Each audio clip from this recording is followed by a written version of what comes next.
Oi, gente, voltei aqui para o nosso segundo módulo, certo? E agora eu vou falar a segunda parte do nosso segundo módulo, na realidade, né? Um pouquinho sobre os desafios, né? Os desafios e a importância que eles têm. Por que a gente colocou esses desafios aqui?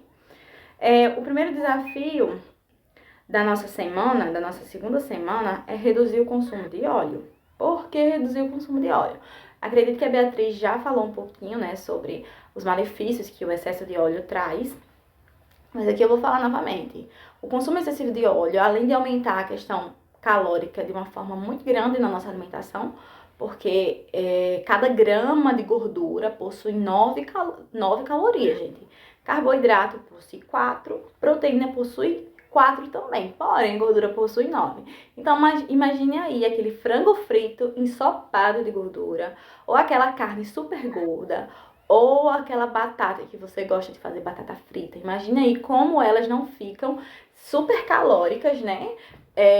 E acaba aumentando muito a quantidade de calorias, principalmente para uma pessoa que está num processo de emagrecimento. Porém, não é só isso, né? O excesso de gordura saturada, gordura trans como margarina, aquelas gorduras que estão em biscoitos, bolos, elas são gorduras que acabam em excesso gerando inflamação no nosso corpo, além de aumentar colesterol, né?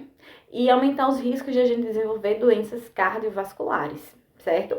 Porém, o consumo de gorduras boas, ela é indicado com moderação, né? E fazendo uso dela, vamos dizer assim, diariamente, que são as fontes de castanha, linhaça, coco, abacate, azeite, gorduras que estão em peixe, são gorduras muito boas, entendeu?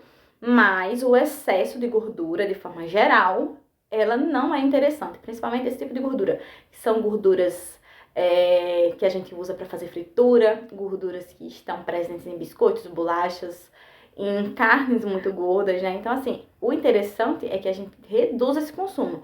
Eu não tô falando aqui para você parar ou pelo resto da vida você não vai consumir. Não, o que eu tô falando aqui é para você diminuir o consumo e a frequência que você consome, tá? Então, nessa segunda semana, o nosso primeiro desafio é esse, tá? Já o nosso segundo desafio é consumir peixes. Como eu já falei anteriormente, os peixes são ricos em gorduras e gorduras boas, como o ômega, certo? O ômega 3. E além de ser uma proteína de fácil digestão, né? Então, assim, você consumir peixes no período da noite, consumir peixes pelo menos de 2 a 3 vezes na semana é uma ótima estratégia para você aumentar aí esse consumo de ômega 3, que é uma gordura extremamente, né, anti-inflamatória no nosso corpo. E na maioria das vezes a gente não consome a quantidade adequada. Então o peixe entra aí como uma fonte de ômega 3, né, de gordura boa, de proteína boa, né, de fácil digestão, porque tem gente que não, quando come carne, se sente com aquele estufamento, aquele empachamento, e o peixe já é uma proteína um pouco mais leve, né, assim como o ovo também. No 10º dia, certo? O nosso objetivo, o nosso desafio é de consumir chás na rotina alimentar. Se você tem o hábito de consumir chás, o chás pode ser consumido tanto na questão de melhorar a digestão, né? Como a gente tem o chá de boldo, chá de erva doce, chá verde, chá preto, ajuda na digestão, porém tem algumas ressalvas, tá, gente? Se você aqui tem labirintite ou problema com refluxo, não é interessante você estar fazendo uso de chá verde, chá preto, tá bom? De preferência o chá de gengibre, chás que são mais claros, tá bom? Já em relação a chás, por exemplo, que serve como chá diurético, a gente tem o hibisco, temos o chá verde, o chá preto, temos o chá de cavalinha. Então, assim, tem uma imensidão de chás que dá para ser usado na nossa alimentação, incluir. Porque além de trazer esses benefícios, eles também são ricos em polifenóis, que são substâncias bioativas que vão agir na questão de melhorar a questão inflamatória do nosso corpo, diminuir estresse oxidativo, né, que gera inflamação. Então, assim, é uma ótima estratégia para a gente estar incluindo na nossa alimentação, ou seja, numa alimentação saudável, né? Também temos os chás que eles são indicados para controle, né? Controle de ansiedade, melhora de sono, como por exemplo chá de camomila, chá de erva doce, chá de capim-santo, capim-limão, como muita gente conhece, chá de erva cidreira. Esses chás, eles têm uma propriedade calmante, né? Além de também ser diurético e além de melhorar na digestão, como é, por exemplo, o chá da camomila, o chá da erva doce, também tem essa propriedade de auxiliar na digestão, tá bom? A gente também vai ter alguns chás, como o chá de alcachofra, que ajuda também a diminuir processos de esteatose hepática, de gordura no fígado, tá bom, gente? Então, assim, chá é vida, né? Mas não é pra gente sair se entupindo aí de chá o dia todinho, não. É consumir moderadamente, fazer uso dos chás na nossa alimentação de forma adequada. E não usando indiscriminadamente, tá? Já no 11º dia, o nosso objetivo é incluir salada no jantar. Por que a gente vai incluir salada no jantar, né? Porque salada, as verduras, os legumes, eles têm uma ótima fonte de fibra, né? E fibra vai ajudar na questão da saciedade, você ficar se sentindo saciado por mais tempo, né? Além de auxiliar também na questão do funcionamento intestinal, a questão da frequência com que você vai ao banheiro fazer cocô, isso também está muito ligado ao consumo de fibra, tá bom? Além do consumo de verduras no jantar, a gente aumentar a questão da ingestão de vitaminas e minerais, né?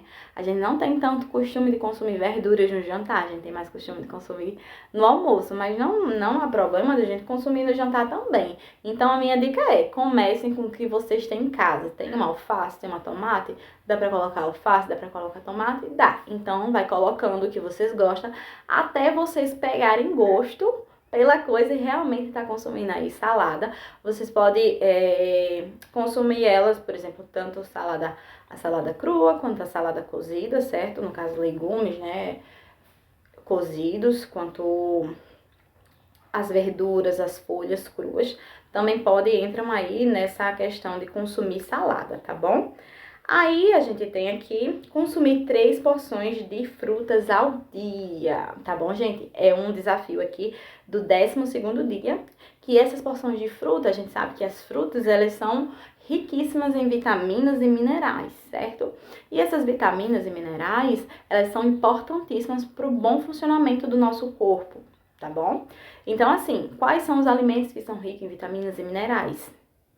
Frutas, verduras, vegetais, a gente consegue encontrar numa quantidade muito grande. Não que nos outros alimentos não tenha, né? Mas nas frutas e nas verduras, elas são fontes dessas vitaminas e minerais. Então, se a gente consegue incluir 3 porções de fruta, que é o recomendado, ao dia, seja ele nos lanches intermediários, eu consumo a fruta no café da manhã ou num lanche, eu consigo, ou uma fruta cítrica depois do almoço, eu consigo aí uma quantidade significativa de vitaminas e minerais que eu preciso consumir ao longo do dia, tá bom? Fazer uma receita saudável e marcar as nutris aqui, tá bom, gente? Vocês podem fazer uma receita saudável que vocês vão pesquisar lá, uma receitinha saudável. Pode ser uma receita que vocês gostem de um bolo, porém uma versão mais saudável, tirando a farinha branca, colocando outro tipo de farinha. Pode ser a receita que vocês quiserem, que seja uma receita saudável, daí vocês vão marcar a gente no Instagram, tanto da Samo, quanto no Instagram pessoal da gente, certo? As nutricionistas, tipo o meu é Marta Braz Nutri, acredito que Beatriz já passou dela também, né? E a gente também tem aqui no 14º dia, perdão, gente, preparar uma lista de compras e organizar o que será consumido durante a semana. Porque é importante ter essa organização. A gente só consegue mudar hábitos, ter uma alimentação saudável se a gente tiver organização. Acredito que a organização é o ponto principal, o ponto de partida dessa jornada saudável. Se a gente não tiver organização, a gente não consegue fazer uma alimentação saudável, né? Cumprir com o plano, vamos dizer assim, durante a semana. Então, vocês vão sentar, vocês vão ver o que vocês têm no armário de vocês, na geladeira de vocês, e o que vocês precisam adquirir para ter uma alimentação, vamos dizer assim, mais equilibrada durante a semana. Tá bom? E essa questão de fazer a lista de compras é muito importante pra gente não comprar alimentos que a gente já tem em casa, né?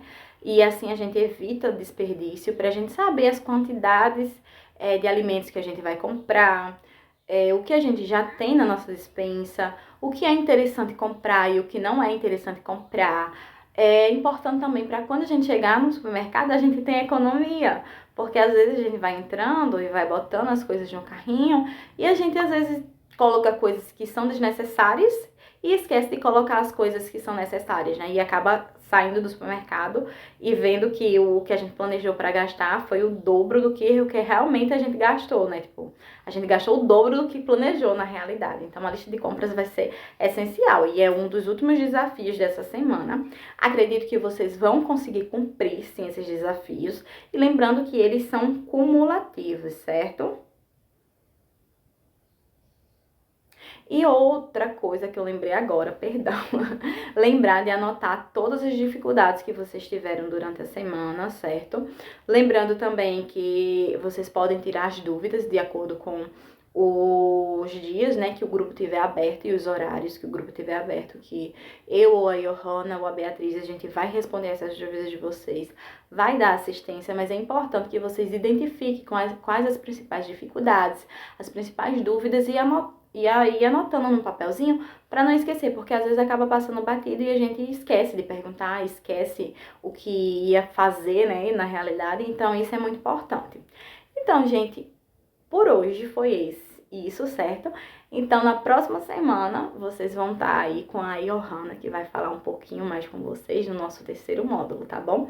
Espero que tenha ficado claro algumas coisas que eu quis passar aqui pra vocês, que vocês consigam levar adiante, né, esses desafios e que eles sejam para a vida de vocês, né? Que vocês consigam colocar em prática e leve esses hábitos para a vida, tá bom? Pensando na longevidade, qualidade de vida. Então, gente, é isso que eu queria falar com vocês e por hoje acabamos aqui.